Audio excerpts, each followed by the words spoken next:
bienvenidos a una nueva edición de Hablemos de Salud.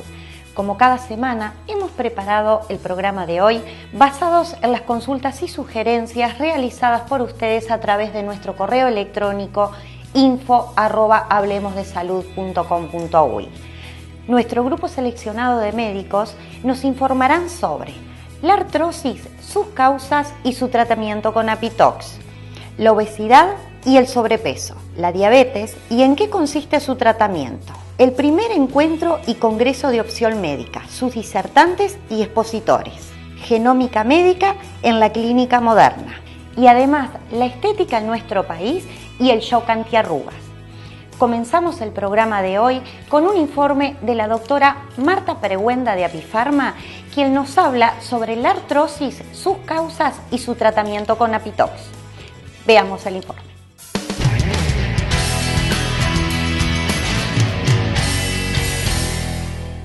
Desde la antigüedad, el veneno de las abejas ha sido utilizado por los hombres con múltiples fines terapéuticos. En Apifarma distribuimos exclusivamente el más efectivo medicamento elaborado a partir del veneno de la abeja. Apitox, Exija Apitox y Nano Crema Apitox con efecto tensor. Con calidad Apifarma para vivir mejor naturalmente.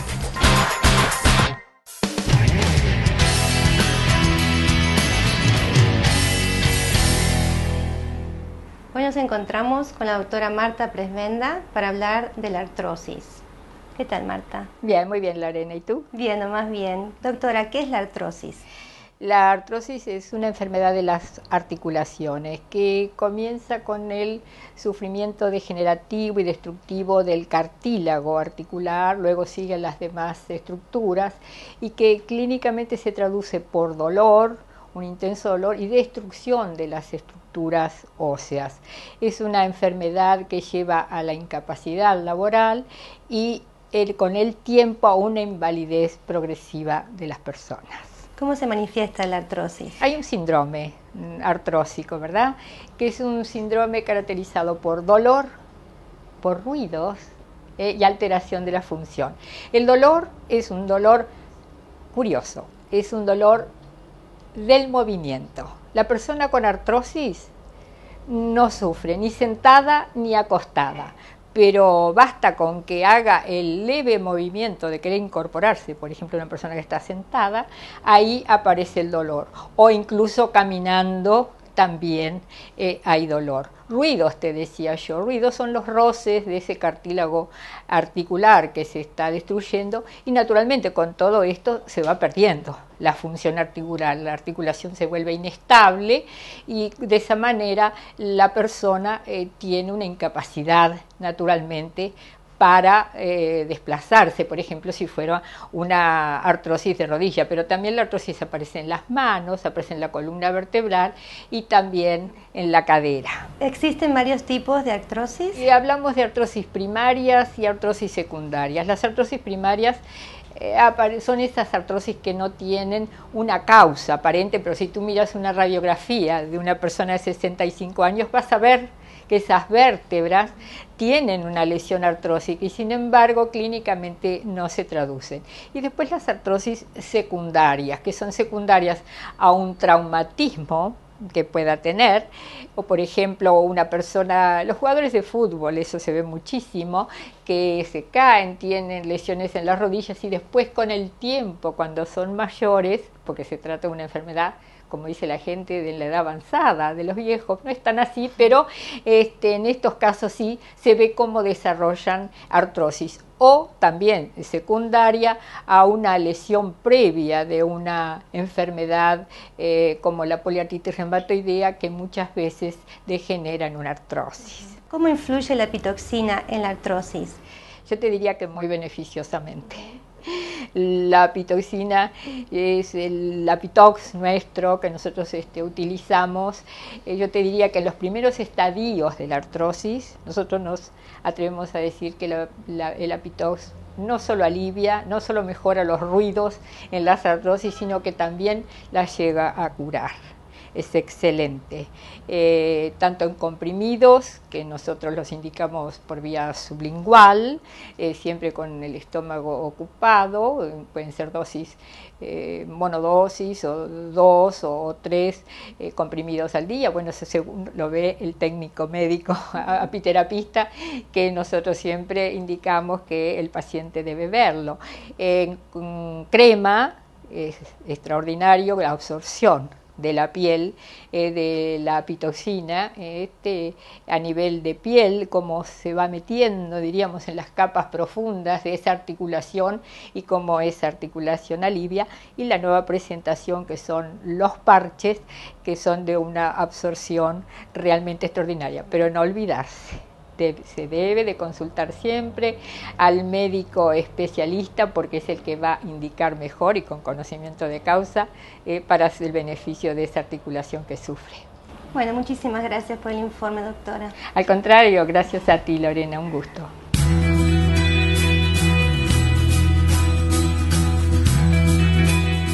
Desde la antigüedad, el veneno de las abejas ha sido utilizado por los hombres con múltiples fines terapéuticos. En Apifarma distribuimos exclusivamente el más efectivo medicamento elaborado a partir del veneno de la abeja. Apitox, Exija Apitox y Nano Crema Apitox con efecto tensor. Con calidad Apifarma para vivir mejor naturalmente.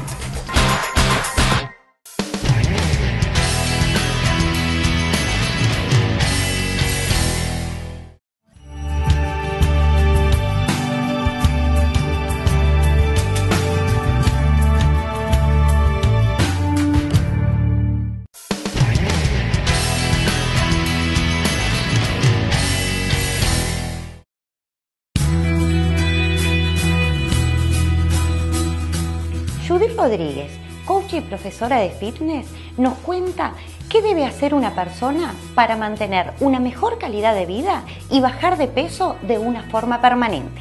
Adelante, Luis, con el informe.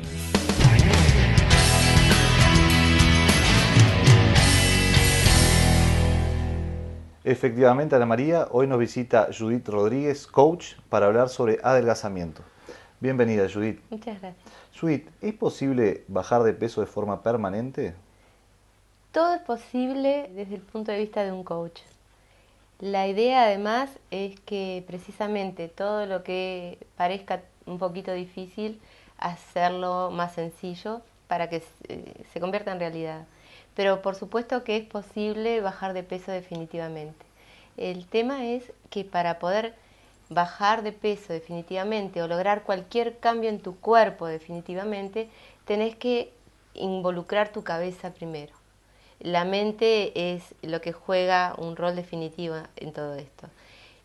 Tus creencias, el sedimento cultural que traemos de toda la vida, el cúmulo de experiencias, más esas creencias adquiridas que puedan ser limitantes en algunos casos, hacen que uno actúe de determinada manera. Y esa percepción personal que todos tenemos de la realidad, más las acciones, se reflejan en tu cuerpo. Entonces, para poder generar cambios definitivos en tu cuerpo, tiene que haber un cambio de perspectiva. Y eso es lo que busca el coaching. Bien, ¿y qué es lo principal en el momento de cambiar de hábitos? En el momento de cambiar de hábitos, lo definitivo es una decisión realmente tomada y sustentada con motivaciones auténticas, muy personales y que tienen relación directa con las emociones. En general, cuando la gente va a la consulta, se enfoca en las cosas que no quiere. No quiere estar con sobrepeso, no quiere sentirse diferente porque su talla es mayor de lo normal, o no quiere tener dificultades para perseguir el ómnibus. Y en realidad el enfoque tiene que cambiar radicalmente. Hay que enfocarse en las cosas que sí querés, auténticamente querés, para poder recién empezar a trabajar en tener resultados. Bien, y en cuanto a las estrategias, me imagino que, bueno, de acuerdo a cada persona, que es única, hay una estrategia para ella. Pero en general, si vos pudieras decir estrategias globales, ¿qué se usa para una persona que hoy comienza y tiene sobrepeso? Una de las estrategias más importantes que usa el coaching es lo que se llama la escucha activa. es no solamente oír lo que estás diciendo, sino escuchar en profundidad y tratar de guiarte a través de preguntas que son las preguntas acertadas para que vos des las respuestas correctas, ¿no? Y realmente poder reflejar en palabras, en tus palabras, cuáles son tus motivaciones. La escucha activa te diría que es una de las estrategias más importantes. Y después el ayudarte a buscar alternativas, clarificar un poco las ideas respecto al tema en particular y a tus motivaciones. Judith, hablabas de contemplar la parte emocional. ¿También es necesario sí o sí que el paciente empiece con hábitos de hacer deporte si no los tiene? Lo que es importantísimo es que la persona haga actividad física, no necesariamente deportes. Actividad física quiere decir usar tu cuerpo y activarlo. Puede ser bailar, puede ser saltar a la cuerda, puede ser salir a caminar, puede ser acondicionar tu rutina de vida de tal manera que tu gasto energético sea mayor del habitual. Pero sin lugar a dudas que solamente manejándonos a nivel nutricional, los resultados no van a ser los óptimos. Cuando hay un exceso demasiado importante de peso, a veces el objetivo del profesional es bajar kilos y nada más. Pero si estamos hablando de una población que tiene un sobrepeso o una obesidad en un grado que no es tan alto, el objetivo fundamental es adelgazar. Y adelgazar no es perder grasa. Adelgazar es bajar tu porcentaje de grasa e incrementar la masa muscular. Porque si solamente bajáramos de peso y indiscriminadamente perdiéramos tejido graso y tejido muscular, vas a quedar más fino, vas a quedar más chico, pero vas a quedar más débil, sin energía, sin fuerza, y eso no es calidad de vida. La idea es mejorar tu estándar, tu expectativa de vida, tu bienestar, tu energía y tu rendimiento diario. Y para eso hay que tener menos grasa, pero hay que tener más masa muscular. Bien. ¿Y cómo es la consulta clínica de una persona que viene con ganas realmente de perder peso? En realidad no es una consulta clínica. La consulta con un coach tiene un contexto totalmente diferente a la que tiene el relacionamiento con otro profesional. En primer lugar, porque te manejas de igual a igual.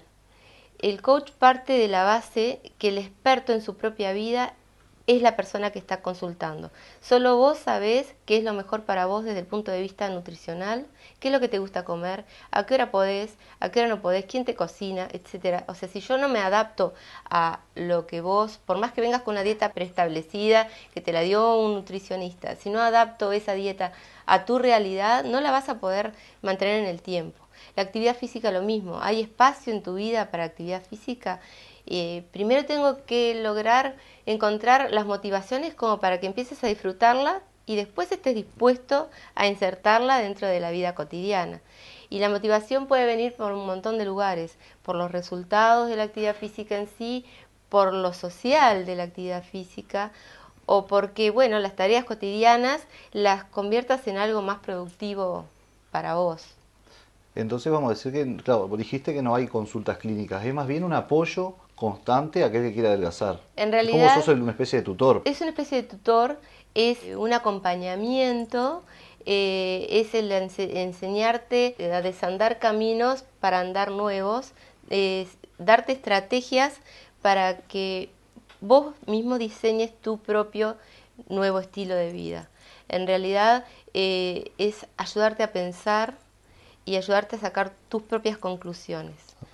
¿Y cuál sería la frecuencia entre las visitas del coach con el paciente, por decirlo de alguna forma?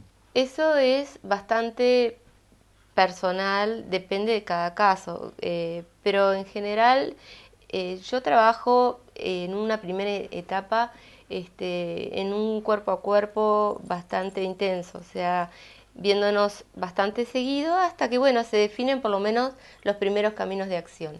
Hay personas que necesitan simplemente un poquito de inspiración para ponerse a actuar y hay otras que no, que hay que buscar realmente las motivaciones, como hablábamos hoy, y empezar a diseñar distintas estrategias, probar por un lado, esto no funciona, bueno, hay un millón más.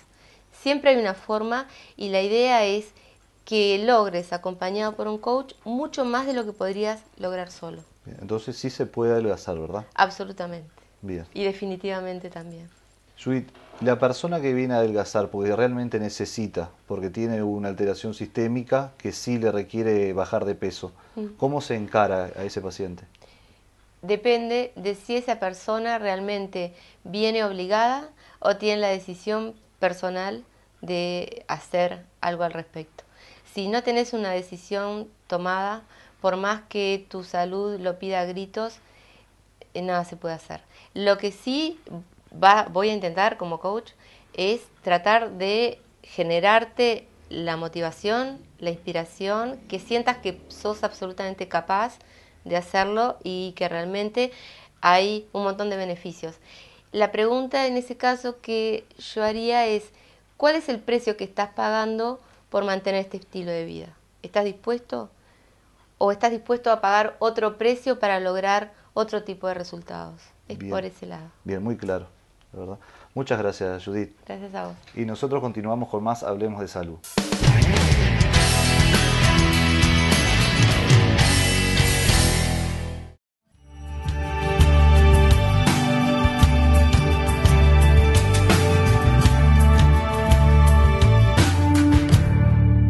Capacitación en peluquería. Formate en una profesión con salida laboral y convertite en un especialista en estilismo. Cursos para principiantes, perfeccionamiento, cursos intensivos, formación de nuevos talentos. Liber Luna, 2481-1723.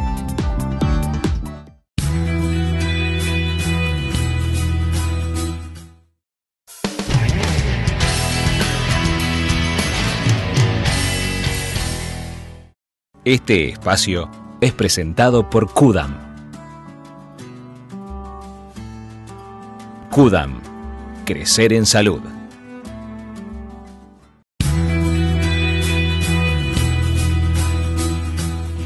En este segmento seguimos profundizando junto a la doctora Natalia Miranda, diabetóloga, sobre la diabetes. Hoy específicamente nos centraremos en qué consiste el tratamiento de un diabético. Adelante, Magela, con el informe.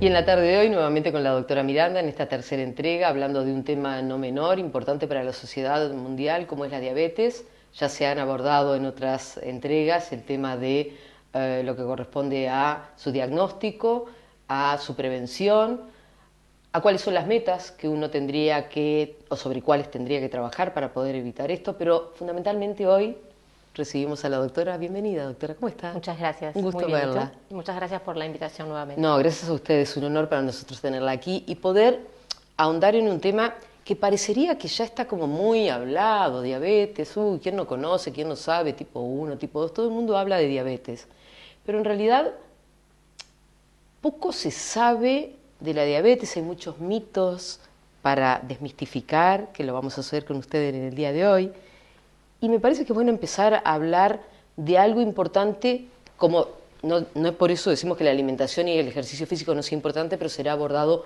por otros profesionales. Pero con la doctora Miranda hoy vamos a hablar de cómo es el tratamiento de una diabetes tipo 2. Pero acá le voy a preguntar algo.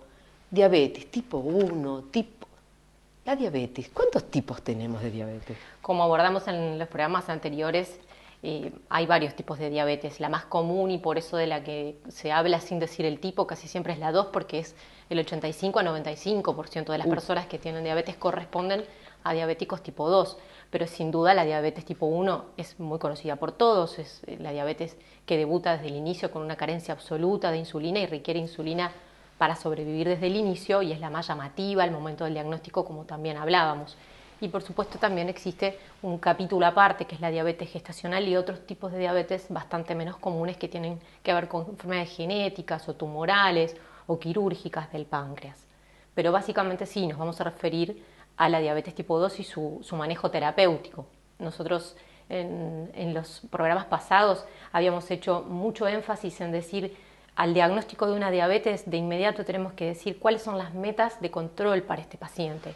Metas de control no solo en el control de la glucosa, que hemos hablado que es el control glucémico, sino en el resto de las metas, que tienen que ver, por supuesto, con el peso, que es fundamental y en esto será un pilar abordar tanto el plan de alimentación como la actividad física con otros profesionales durante este mismo programa, en otras ediciones.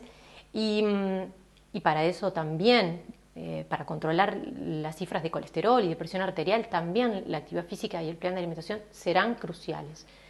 Pero vamos a abordar la meta de control glucémico hoy día. Y dijimos, nos fijamos una meta de control glucémico en un paciente muy individualizada, teniendo en cuenta qué paciente es, cuáles son sus años, cuántos años hace que tiene diabetes, tiene ya complicaciones instaladas o no. Fijamos la meta en base a esos aspectos y decimos, bueno, esta es nuestra meta de control glucémico. Hablamos de que el promedio de glucosas en sangre se resumía en lo que es una hemoglobina glicosilada y supongamos que ponemos la meta más común para todos, que es menor a 7%. Bueno, ¿cómo la conseguimos? Claro. Esa es la pregunta. Sí, es correcto, doctora. Entonces ahora sería interesante entrar al abordaje de cuáles son específicamente los medicamentos que se utilizarían para el tratamiento de la diabetes tipo 2. Exacto. Primeramente, por supuesto que hay varias herramientas terapéuticas en lo que refiere a fármacos y las podemos dividir en dos grandes grupos que son fármacos por vía oral o comprimidos y por otro lado medicamentos inyectables, que todo el mundo conoce la insulina, pero hoy día también hay algunos otros fármacos inyectables que están por llegar a nuestra plaza y vale la pena conocer. Primeramente hay que saber que a todos los pacientes, además de los cambios de estilos de vida, en la enorme mayoría le vamos a indicar fármacos ya desde el inicio. Esto es así casi siempre. ¿Cuándo vamos a dar una oportunidad, un impasse de 3 meses? Cuando hay un equipo multidisciplinario muy estructurado, que ha probado que tiene un efecto contundente en lograr cambios de estilo de vida en forma rápida, porque como dijimos hoy, tenemos que lograr un buen control y lograrlo de forma rápida. Como esto no ocurre en la mayoría de los casos, en la gran parte de nuestra población, al diagnóstico se comienza con fármacos. Y el fármaco por boca más habitual para comenzar el tratamiento es la metformina. Y esto no es casual, es la metformina porque la metformina es un insulino sensibilizador y como decíamos, la mayor parte de los pacientes con diabetes tipo 2 son obesos, donde la insulinoresistencia es el principal mecanismo. Claro. Es decir, que la metformina es un fármaco lógico para comenzar. Es un fármaco que a veces se tolera no del todo bien desde el punto de vista digestivo, en una proporción casi de 1 en 20 pacientes o 2 en 20 pacientes puede haber náuseas o vómitos o sobre todo diarreas. Esto no ocurre siempre. Para evitarlo se comienza con dosis muy bajas y eso ocurre menos. Y también hay opciones para cambiar no de fármacos, sino en la forma de sintetizar el mismo fármaco con presentaciones que son mejor toleradas. Este es el fármaco, digamos, el bandera, el fármaco de primera línea en todas las guías nacionales e internacionales hoy por hoy. En algunos casos no se ha tolerado y en otros casos puede no ser suficiente. Logra un control de la hemoglobina glicada, que era el promedio de glucosas en sangre, una reducción de ese promedio en el torno de 1 a 2% y a veces puede no ser suficiente. Con esto estamos hablando de que por más que una persona esté medicada y bajo un control de un equipo multidisciplinario en sus controles de laboratorio, es posible también de que no dé respuestas positivas al fármaco. Exactamente. Puede ser que no tenga una respuesta o que no lo tolere, o puede ser que hayamos elegido un fármaco que sus capacidades son más limitadas de las necesidades que nosotros tenemos de tratamientos. No podemos pretender bajar un control de glucemia que tiene un promedio de 13% a 7% con un fármaco que baja un 2%. Claro. Es obvio que nos va a ir mal, no por el medicamento, porque elegimos mal la terapéutica. Probablemente en ese paciente deberíamos haber comenzado con insulina. Yo siempre digo, hay algunas cosas que tienen mala prensa, ¿no? La insulina tiene como una mala prensa. Uno nombra insulina y parece que estuviera nombrando una situación como de riesgo o catastrófica, cuando alguien le dice, te has transformado en un insulino dependiente. Exacto. Y me limitó la vida. Y no es así. Es así, es clarísima y es una manifestación muy frecuente en el consultorio. Los pacientes tienen miedo, sienten que cuando uno indica insulina es porque él está llegando a las fases finales de su enfermedad, que ya todo está perdido, porque se ve a la insulina muchas veces como el último recurso, y en absoluto es el último recurso, es un recurso más, y que deberíamos de hecho utilizar más precozmente en gran proporción de nuestros pacientes. Uno dice, ¿la insulina en qué momento? ¿Para qué paciente? Bueno, depende del paciente. Nosotros para elegir insulina vamos a ver si tiene un control de glucemia aceptable, no desmedidamente alto, y elegimos empezar con comprimidos. Supongamos que fue metformina, no alcanzamos el objetivo terapéutico, podemos sumar un antidiabético oral con algún otro tipo de acción, como por ejemplo provocar una secreción mayor de insulina por parte del páncreas, de insulina propia. Pero vemos como siempre estamos hablando de insulina. Claro. Hablamos de medicamentos que aumentan la sensibilidad a insulina, medicamentos que estimulan al páncreas a secretar mayor cantidad de insulina o insulina propiamente dicha. Pero el tratamiento de la diabetes se focaliza en la insulina. Y por supuesto que hay casos en que vamos a tener que utilizar insulina y no es un castigo y no es un fracaso en el tratamiento. En la evolución y desde la consulta 1, el paciente tiene que saber que la insulina va a ser parte de su tratamiento en algún momento.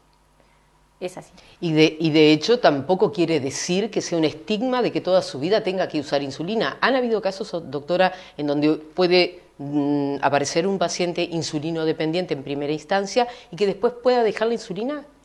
Sí, muchos pacientes, lo clásico es, hay como dos razones para insulinizar. Si un paciente viene con un mal control y se decide por un mal control ya crónico, no es algo agudo que le ocurrió al paciente, sino que es un control que con fármacos no podemos manejar, o porque lo manejábamos con fármacos por boca, pero empezó a tener efectos secundarios de esos fármacos o contraindicaciones nuevas, como insuficiencia renal, y ya tenemos que discontinuar esos fármacos por boca e insulinizar a ese paciente, es probable que no le quitemos la insulina y que la insulina lo acompañe modificando la dosis de forma correcta, realizando el automonitoreo, como vamos a ver más adelante, insistiendo una y otra vez en cómo funciona la insulina que le estamos dando, cuáles son sus picos, sus valles, si es que los tiene, y para evitar todas las complicaciones de su uso, que son todas evitables. Pero hay otros casos en que el paciente tiene un evento agudo, puntual, por ejemplo una cirugía, por ejemplo un estudio contrastado o una infección respiratoria o digestiva, y sus niveles aumentan demasiado y no son manejables con comprimidos por un periodo corto de tiempo. Entonces ese paciente probablemente requiera internación para manejar controles demasiado elevados de glucosa en sangre por un periodo corto, y en esas circunstancias reciba insulina, y tal vez al alta el paciente vuelva a su medicación vía oral tal cual estaba previo a la internación. Doctora, muchas gracias. Creo que hay muchísimo, creo que nos vamos a tener mucho tiempo para hablar, es un tema que no termina nunca. Vamos a profundizar sobre el tema de insulinización, como usted bien lo planteaba en la entrega de hoy, y la esperamos la semana próxima. Estaré por aquí. Muchas gracias. Un placer, como siempre. Gracias. Igual. Este espacio fue presentado por Qudam. Qudam. Crecer en salud. San Jorge, empresa líder en prestación de servicios de limpieza y mantenimiento integral de instalaciones. Brindamos un servicio personalizado con contacto directo con nuestros clientes, ofreciendo servicios de alta calidad realizado por profesionales bien formados, ofreciendo eficacia, seriedad y profesionalidad. Presupuesto sin cargo. San Jorge, calidad y servicio a sus órdenes.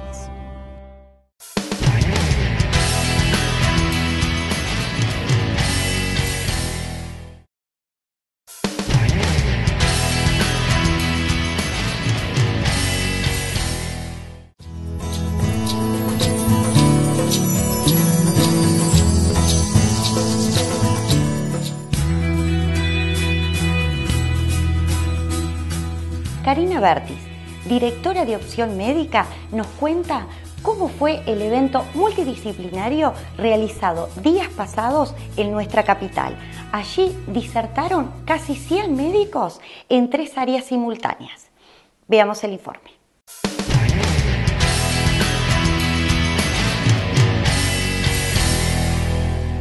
Karina, muchas gracias por habernos permitido a Hablemos de Salud ser parte de este evento. ¿Cómo estás?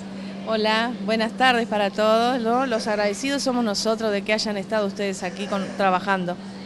Cuéntanos un poco cómo ha sido todo este evento que has organizado. Bueno, estamos muy contentos, es la primera vez que se hace en nuestro país un evento médico multidisciplinario. Por lo general lo que se hace siempre es dedicar el congreso a una especialidad determinada. En este caso nosotros hicimos un evento que es multidisciplinario, donde tuvimos casi 100 médicos disertando en 3 salas simultáneas, y bueno, es la primera vez que se hace esta actividad de esta manera en nuestro país. Y pudimos hacerlo gracias a que hace 6 años que editamos la revista Opción Médica, que es un medio que llega en forma gratuita a todos los profesionales médicos y técnicos vinculados a la salud. Y de esa manera nos permitió entonces generar ECOM, que es el primer evento y congreso de opción médica. ¿Y cómo se te ocurrió esta idea de organizar este congreso de 2 días? Bueno, realmente nos parece que hay un espacio disponible para que las diferentes especialidades puedan intercambiar opiniones, acercarse y también estar en contacto con todo lo que es la industria farmacéutica, que también participaron de este evento, ya que junto con las 3 salas había una exposición donde tuvimos más de 20 expositores, y bueno, la idea es generar ese vínculo que sea más estrecho, de generar estrategias, mejor dicho, de ayudarlos un poco a que entre ellos generen estrategias, y bueno, y por suerte de esa manera se pudo dar en estos 2 días. ¿Tenés planes para algo en el futuro?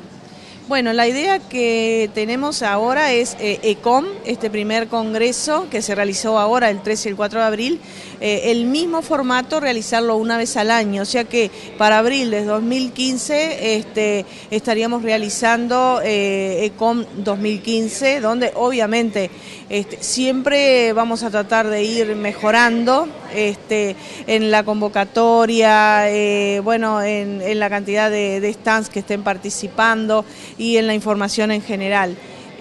Por otro lado, al estar nosotros tan vinculados al área de la salud, seguramente en el correr del año organicemos otro evento quizás un poco más reducido en la cantidad de especialidades y más vinculado de repente a enfermería y a nutrición, que son actividades paralelas a lo que es obviamente la médica, pero muy vinculada, pero que necesita ámbitos de actualización e información, ¿no? Son menores las posibilidades que tienen tanto los enfermeros como la parte de nutricionista de tener este tipo de encuentros.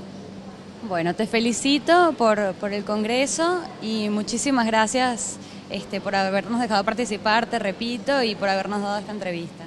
Bueno, muchas gracias a ustedes, ha sido un aporte importante para nosotros y seguramente continuaremos en este camino que hemos comenzado hoy. Bueno, entonces será hasta la próxima.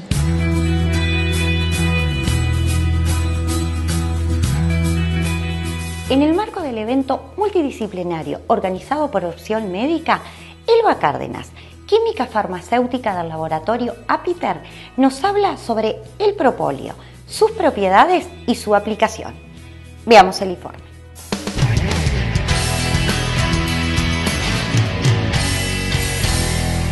Bienvenida, Elba, hablemos de salud. Bueno, muchas gracias por la invitación. Bueno, Elba, teniendo en cuenta que las terapias alternativas han cobrado vigencia a nivel mundial y también en nuestro país, hablemos sobre el propóleo, que es uno de los productos utilizados de la colmena, ¿verdad? Sí. ¿Qué nos puedes decir sobre el propóleo y su aplicación? Bueno, con respecto al propóleo, producto milenario, se habla de 300 años antes de Cristo, donde era usado en las guerras, incluso en la Segunda Guerra Mundial, para heridas y quemaduras con gran éxito. Así, en forma empírica, en el correr de los años se ha despertado en las últimas décadas un interés muy importante de parte de los científicos e investigadores, porque se han descubierto propiedades que eran desconocidas. O sea, antiguamente se aplicaban solamente para curar heridas. Luego se fue investigando y se pudo, aplicar en distintas áreas de la medicina. ¿Cuáles son esas propiedades a grandes rasgos? Fundamentalmente es antimicrobiano, antiinflamatorio, cicatrizante, biomodulador, que es estimulador del sistema inmunitario y antioxidante. Todas estas propiedades tienen aplicaciones, como tú ves, y hoy en un evento que estamos con tantas especialidades, realmente hay varias ramas, no es un producto único para determinada área de la medicina, sino que tenemos posibilidades de aplicarlo en muchas áreas. Detállame, por favor, cuáles son las áreas y cómo se aplicaría en cada caso. Bueno, para ubicarnos un poquito, en el Uruguay, en principio, se conocían las 3 propiedades iniciales que te nombré, que es antiinflamatorio, cicatrizante y antimicrobiano. Entonces se usó, en principio, solo para la parte dérmica, es decir, curaciones de heridas, quemaduras, úlceras, escoriaciones y otros temas de herida, por la rápida cicatrización que tiene el producto. Este producto tiene propiedades inherentes que después fueron descubiertas más adelante, como te expliqué, lo de antioxidante, y por determinados mecanismos que hoy se conocen, cicatriza de una forma muy rápida. Pero, digamos, la lesión, aparte de actuar como antimicrobiano y antiinflamatorio, produce una cicatrización más rápida que otros comparativos que se han llevado estudios y trabajo. Por ejemplo, en el caso del pie diabético, miembro inferior del pie diabético, úlceras, mal plantar y varios problemas de heridas en el pie diabético que sabemos que son terriblemente importantes y que demoran en cicatrizar, ha hecho que el propóleo haya sido una vedette en este caso, dado los trabajos que hemos hecho acá en el Uruguay y aparte el apoyo que hay a nivel internacional de trabajos que surgieron luego de que en el Uruguay se aplicara de esta forma. ¿Por qué digo eso? Porque Uruguay fue pionero en la innovación y la investigación de este producto. Perfecto, bueno, muchas gracias. No, por favor, a las órdenes.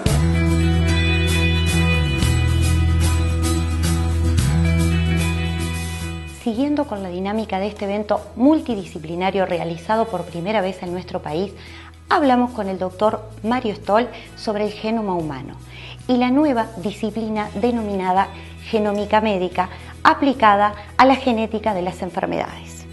Vayamos al informe.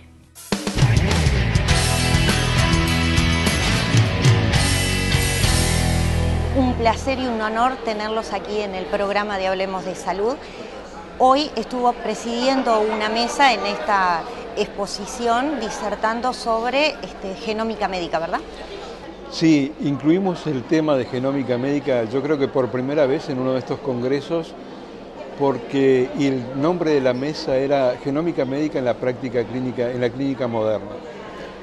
Uno de los temas más importantes, lo que está ocurriendo con el genoma humano, se traduce en esta nueva disciplina, digamos, que llamamos genómica médica, que no es más que una extensión moderna de la vieja genética médica, ¿verdad? Pero ahora dedicada, por el avance de los conocimientos en genética, mucho más a la genética de todas las enfermedades, más que a las enfermedades genéticas. Antes nosotros hablábamos de las enfermedades cromosómicas, como el síndrome de Down, los retrasos mentales y los grandes grupos de síndromes malformativos, por ejemplo, como la genética médica. Ahora la genética médica se transformó e interacciona y tiene que ver con la diabetes tipo 2, la diabetes adquirida, digamos, el síndrome metabólico, la obesidad, la hipertensión. Digo, hay ya ahora genes reconocidos y bien identificados que tienen que ver con estas patologías que antes no tenían una genética diagnosticable y clara. O sea, el trabajo que están haciendo prácticamente sobre prevención, digamos. Básicamente, como tú decís, efectivamente, la genética se incorpora claramente al área preventiva. Es decir, afortunadamente en nuestro país hay una tendencia promocionada por el Ministerio en este sentido de ir hacia una medicina más preventiva, y en este sentido la genética se incorpora como la determinación de algunos genes permite cierta predictividad de las posibilidades futuras de enfermar. por supuesto esto interacciona con el ambiente, pero una vez que sabemos cuál es la susceptibilidad de un individuo en base a su historia familiar, que lo vemos por la historia familiar, ¿verdad? Pero ahora, más que la historia familiar, podemos saber cuál es la genética propia de cada individuo. En esta mesa que tuvimos, varios genetistas hablaron de este nuevo impacto.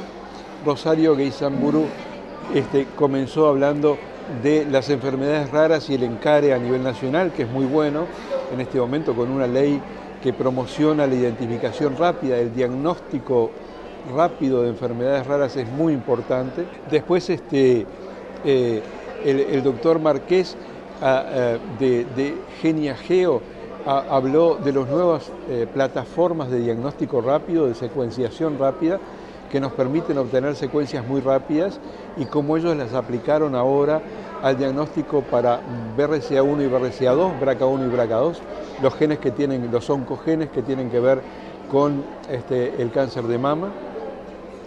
Después el doctor Raggio, que es un profesor adjunto de la Facultad de Medicina, de genética, habló en un encare casi personal de cuáles eran las posibilidades diagnósticas que podía ofrecer un genetista a los padres jóvenes para prever cosas en sus hijos, que fue un pantallazo de los nuevos procedimientos diagnósticos prenatales y postnatales, inmediatamente postnatales, es decir, que es muy impactante.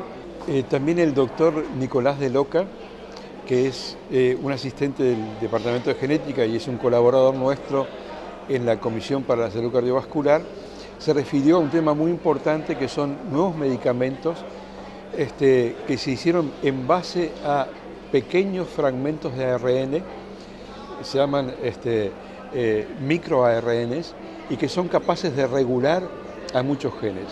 Y esto es porque justamente la FDA norteamericana acaba de aprobar el primer medicamento en este sentido para el tratamiento de la hipercolesterolemia familiar. Es un medicamento que es capaz de inhibir uno de los genes que produce la hipercolesterolemia familiar y bajar los niveles de colesterol, del colesterol malo, el LDL, claramente por arriba de lo que se podían bajar con estatinas y otro tipo de medicación que teníamos hasta ahora.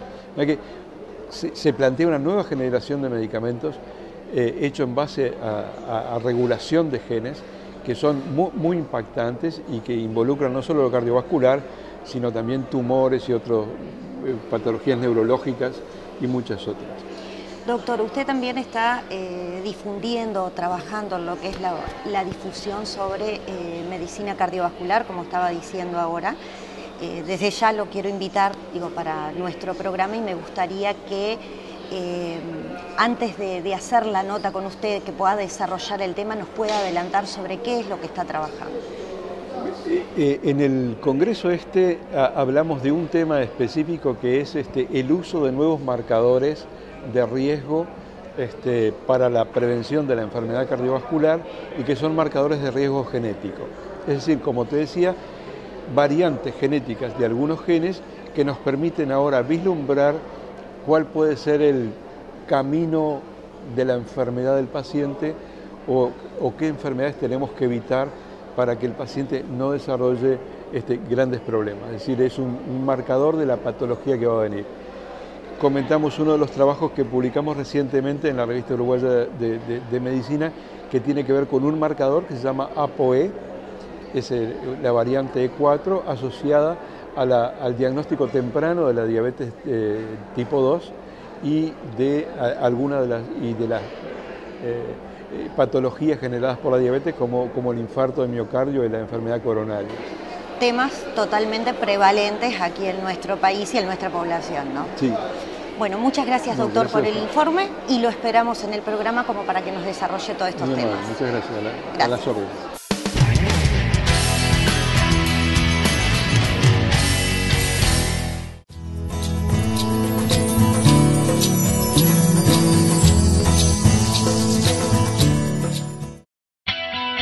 Óptica Bella Vista. Le brinda asesoramiento profesional con una gran variedad en anteojos de sol, lentes de receta y lentes de contacto. Atención personalizada, calidad y respaldo técnico permanente. Aceptamos todos los créditos y órdenes de BPS. Los esperamos en Agraciada 3028, Óptica Bella Vista. Por consultas al 2-2180.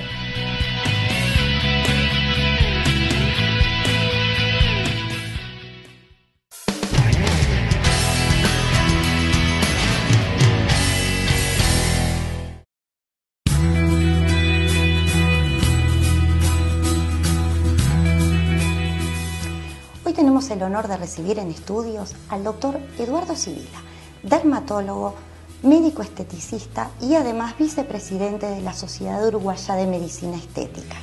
En este espacio, el doctor Sibila nos introducirá en lo que es la medicina estética y cuáles son los tratamientos más solicitados, pero además nos presentará un procedimiento único en nuestro país.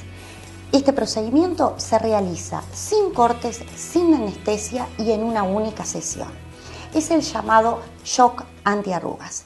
Bienvenido, doctor, a nuestro programa. Muchas gracias por este informe que nos va a plantear aquí. Muchas gracias, Ana María. El honor es mío y es un verdadero placer estar en tu programa. Doctor, la apariencia física está asociada al ámbito tanto profesional como social. ¿Qué nos puede decir al respecto? Bueno, digo, es una nueva cultura, podríamos decir, que se ha instalado desde hace ya algún tiempo en los países desarrollados, en nuestro país también, lógicamente, ¿verdad? Digo, las exigencias normales, naturales de la vida profesional, de la vida en la que interactuamos todos, de alguna manera nos lleva a generar una imagen frente a los demás. Eso realmente es muy importante en este momento, no solo para la mujer, sino también para el hombre. Doctor, ¿cuáles son los procedimientos más solicitados tanto para la mujer como para el hombre en nuestro país?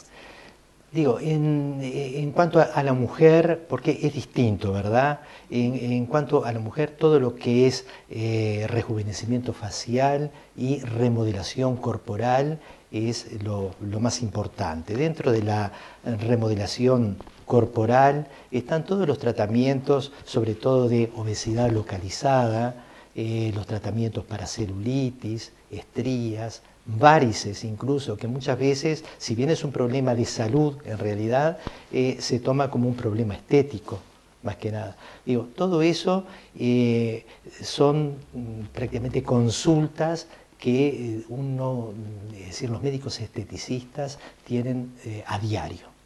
En cuanto a lo que es facial, es básicamente el envejecimiento cutáneo. Envejecimiento cutáneo que depende mucho de la exposición a la luz, por ejemplo, al sol. Si bien hoy en día hay una conciencia mayor que en años anteriores de que uno no puede exponerse en forma exagerada a la radiación solar, ahí, de acuerdo a la piel que prevalece más en nuestro medio, que es la piel blanca, entonces las alteraciones cutáneas consecutivas a esa exposición solar se manifiestan a veces tardíamente. Es decir, el sol que uno tomó en la niñez o en la juventud se puede manifestar en la edad adulta, porque la radiación solar es acumulativa.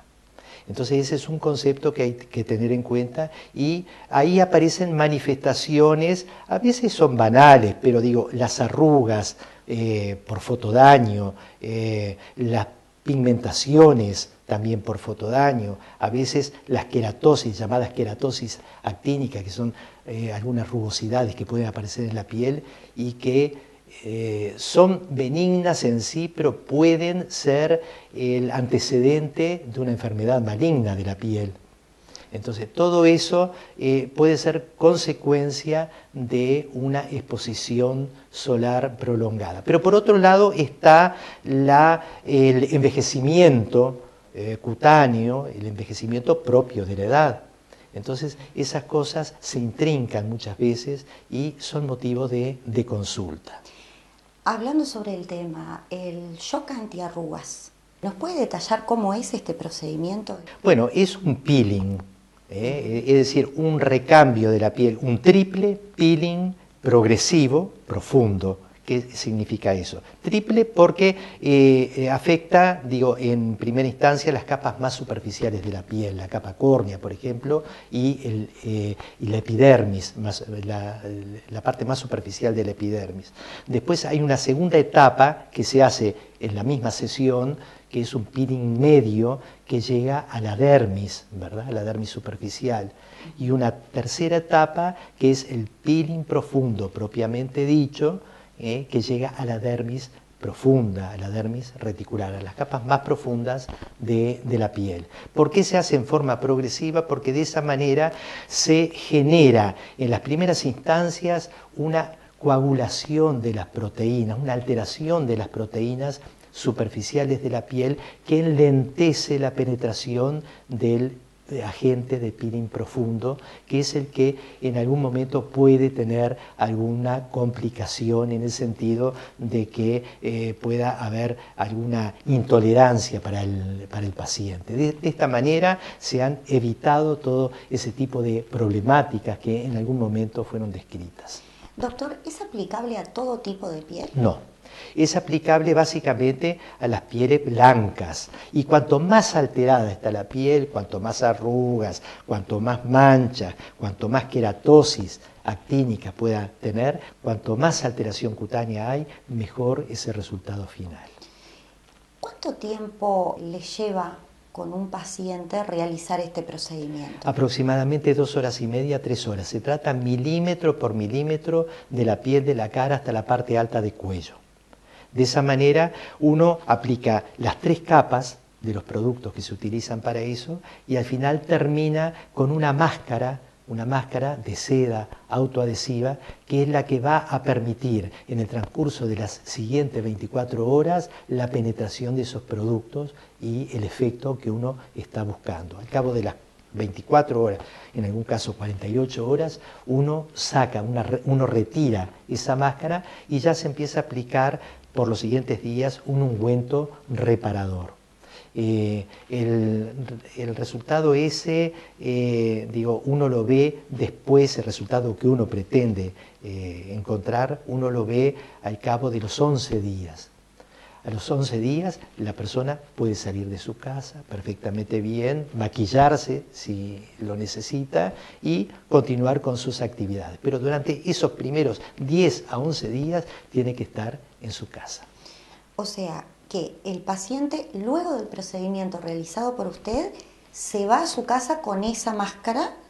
Exactamente. Y después usted realiza los procedimientos en el propio domicilio o en la consulta, si es necesario. No, en el propio domicilio ya se le retira la máscara esa al paciente y después él mismo se sigue, habitualmente es mujer, ¿verdad? Ella misma se sigue aplicando con cotonetes, por ejemplo, el ungüento ese reparador durante los próximos días.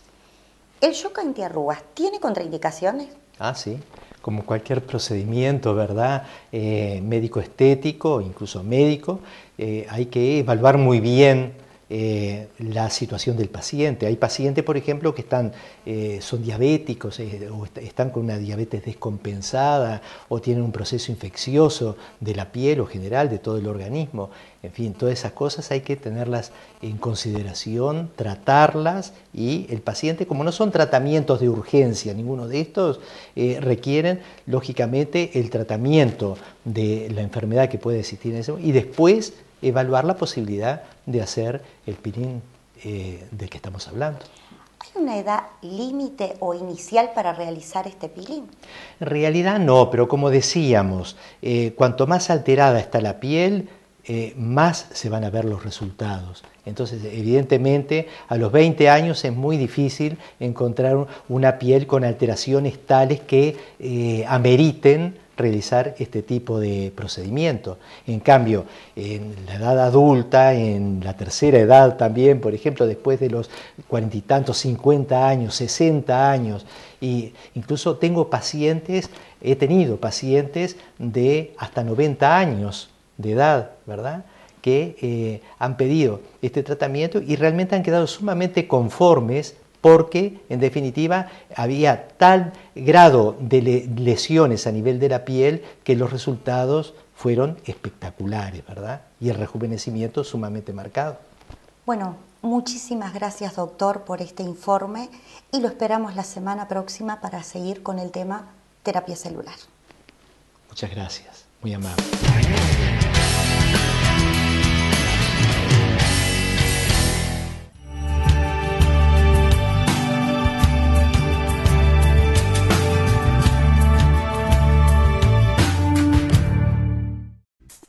Todo para el hogar lo encontrás en Concept Design.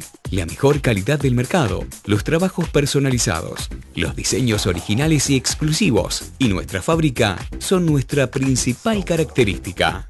Trabajamos a medida, ofreciendo garantías en cada uno de nuestros productos. Para nosotros, cada cliente es único.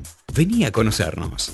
Soñalo, que Concept Design te lo hace realidad.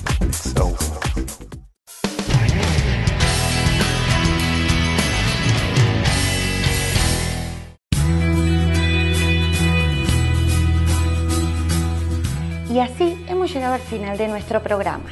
Antes de irme, quiero agradecer a los médicos invitados y a mis compañeros por su colaboración. A Oliver Luna, que cuida mi cabello para que siempre esté sano y saludable. A Nanocrema Apitox, que mantiene mi piel tersa, hidratada y libre de arrugas. Y a ustedes, por supuesto, por abrirnos las puertas de su casa. Recuerde, su salud es lo más importante. Hablemos de salud. Los esperamos.